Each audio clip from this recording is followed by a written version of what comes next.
So, in the meantime that I don't see that expo going up, I'm going to creep as much as possible, as fast as possible, and get that Demon Hunter.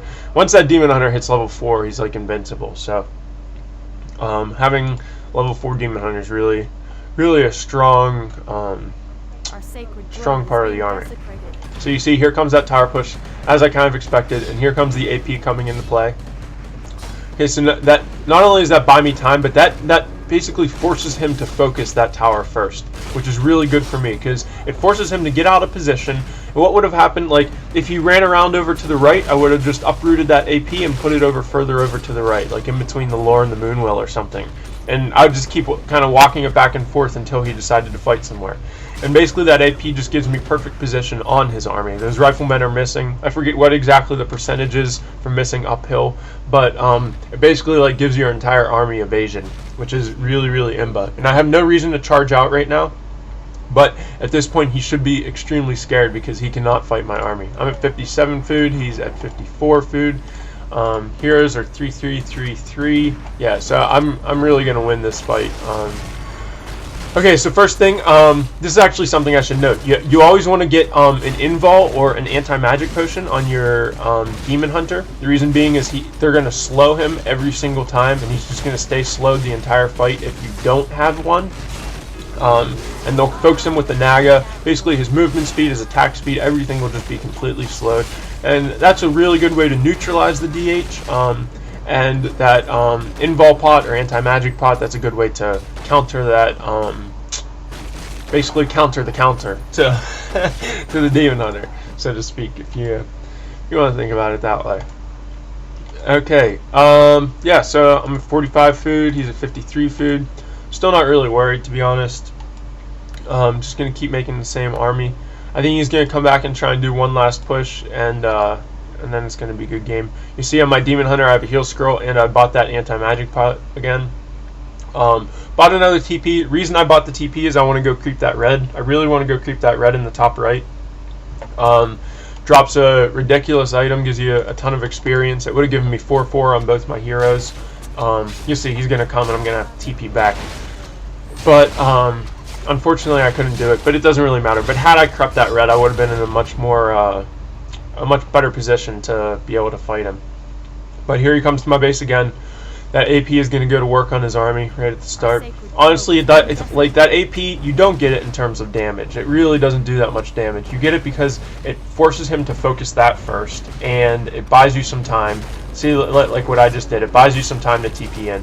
So, TP in, A-click the bears, dispel the water elementals, mana burn the Naga, put the DH on the Naga, fork lightning, throw on the anti-magic potion. That's what you have to do. That's what's called micro. You just kind of do all that stuff as fast as you possibly can. I keep mentioning hotkeys. If you don't, you should use custom hotkeys. I use custom hotkeys, and it makes it so that I never have to move my left hand from the left side of the keyboard. So I can basically do all those things like in like a 1 second or a split second. So you can do all those things really fast. You just have to know what to do. And it's really not that hard. You just kind of do everything that your army is able to do. You know, you do fork lightning, mana burn, anti-magic pot, roar, A-click, dispel water elementals. So you do all those things as fast as you possibly can.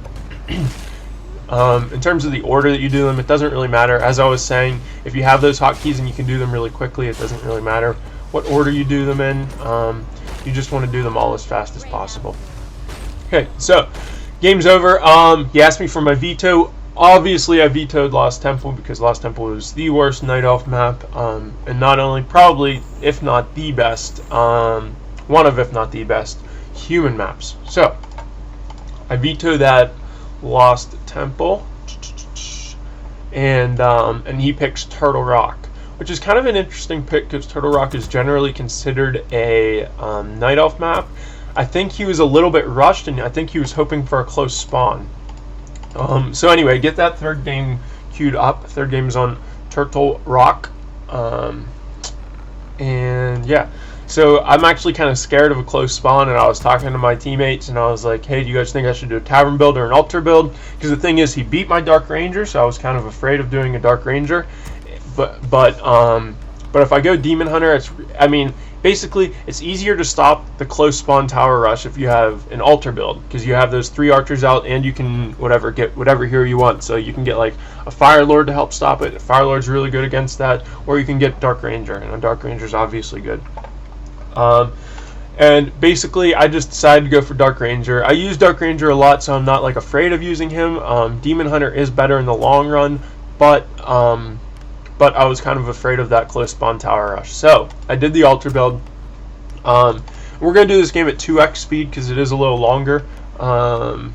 Let's get this game paused at 2 minutes. 2 minutes going at 2x speed. Okay, you see the spawns. Spawns are bottom right, Family Alex, top left, MSY Lado. Okay, now something to note about my base build on this against human. Okay, so I did the normal, whatever, tavern build with AOW and the Moonwell. Now, the next 2 buildings are extremely important in terms of the placement.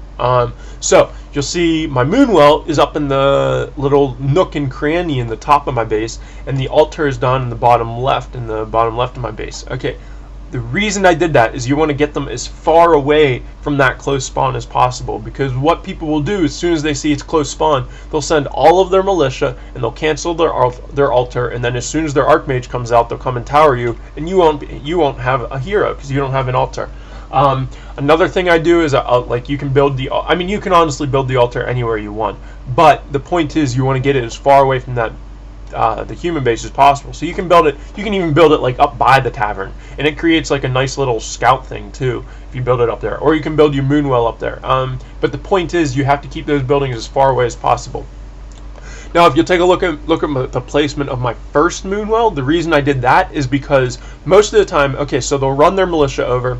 This is just throwing out things that have happened to me before. Okay, so they run their militia over and they see your base, and they see the first thing they'll see, they won't see the altar, they'll see that Moonwell building. Okay, so that's going to be like ding ding ding, close spawn, and humans are going to run their shit over as fast as possible.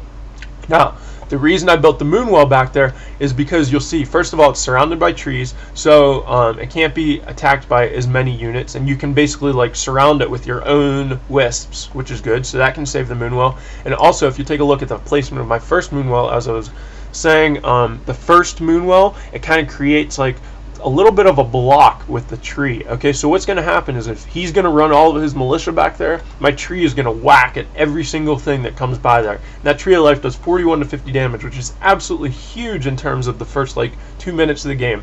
And most of the time, because of the placement of that second Moonwell, it is going to get up. You just have to be careful if he is doing that rush that you like surround it with your own wisps and repair it immediately, because it's going to be really, really close. And then you just get your second hero, and then you can basically just play the game like normal, and you just kind of try and go off of whatever advantage you gain from that. Okay, so that's the reason I do that. Okay, so anyway, everyone should have it queued up. Let's pause it at 2 minutes, going at 2x speed, and we'll unpause in 3, 2, 1, unpause. 202, 204, 206, 208, 210. Okay. So, I am going to go Dark Ranger again this game. Reason being, Dark Ranger's still good on this map. He can creep really fast. You can do a couple different creep patterns with him, which is also really fun. And you'll see I do kind of a unique one this game, and it's because I think he's going to fast expo. Whenever you play these league matches and you get to play 3 people in a row, or whatever, like the same person 3 times back to back, you kind of learn how they play. And I knew he wasn't going to like tower tank me, but I thought he was going to do the same thing that he did on turn of stand if he didn't get close spawn. Obviously, if he got close spawn, I thought he was going to tower rush me, but he didn't get close spawn, so I thought he was going to do that little thing. Okay, now the creep pattern I'm doing here, I got really lucky with an EXP tune there, but the creep pattern that I'm doing here is basically to jack the person whenever they're creeping the mine. Okay, and the timing, he got lucky with an EXP tune too. And basically the reason you do this is to stop this expo, or not necessarily stop it, but delay it as long as possible. So you see, in terms of the timing the way the timing works out is if you get that EXP tune, you get a level 3 Dark Mage, a level 3 Dark Ranger, and You get a level 3 Dark Ranger. I got a nice little surround there, but he had a thing. But you get a level 3 Dark Ranger if you get that EXP tomb, and you get to jack him while he's creeping that. So you can, whatever, pick off his weak units or try and steal his creeps. Now, the reason I TP'd there, I didn't have to TP there,